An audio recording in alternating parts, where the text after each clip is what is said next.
This is my mom, my sister, and my dad. I'm going to hand the phone off to my sister. Okay. So imagine a market in which trillions, not millions or billions, but trillions of dollars are being exchanged daily. Now, we all know this market. You either love this market or hate this market depending on your luck. What is this market, you might be asking? It's the US stock market. Now, according to Barron's, the US stock market currently holds $30 trillion. Now, with all this money, you might be asking, how do I get my money in so that I can make money out of it? And so I'm here today to talk to you about how there are two theories that can get you more bang for your buck in this market. These two theories, according to a random walk down Wall Street, are the firm foundation theory and the castle in the air theory. And so to start off, I like to talk about the firm foundation theory. And so according to csstudent.stanford.edu, the way this theory works is that every good or stock has an intrinsic value, and this value is used to determine the actual value of a stock. So what this means is that every stock has intrinsic value, and that the value of the stock will either go above or below that intrinsic value. And so in layman's terms, basically what this means is that every stock has a natural value that it's actually worth, and sometimes the stock market will cause that stock to go over or above that value.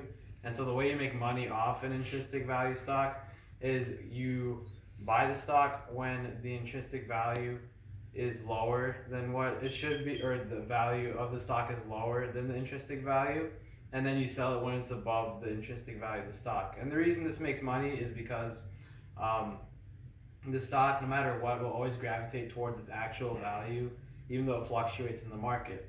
And so the best example of a person that made a lot of money off using the firm foundation theory is Warren Buffett. He made billions of dollars because he always knew the right time to buy a stock based off its intrinsic value. And so the next theory I want to talk about is the castle in the air theory. And so basically the way this theory works is it's based off the market psychology. So for example, in the late 17th century in the European region, there was a craze for tulip flowers. And it was because royalty viewed these flowers as something exotic and exquisite, because they were these beautiful flowers that were never seen before by the public. And so basically what happened was when they were for the tulips, people would keep buying these tulips over and over, and because they keep seeing how like the market reacted to these tulips, the stock demand for these tulips continued to grow and grow and grow.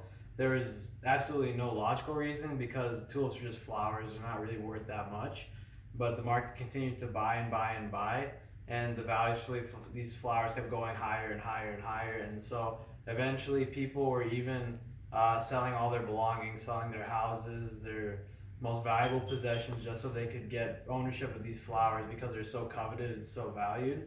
But eventually what happened was, once the market stopped valuing these tulips at such a high value, the value of these tulips came crashing down, and eventually all the people who still had their money in these tulips lost all their money because the value just shot down.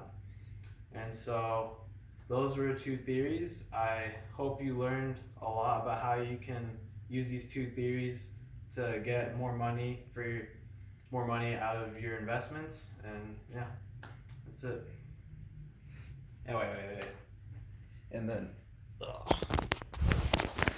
this is my mom, my sister, and my dad.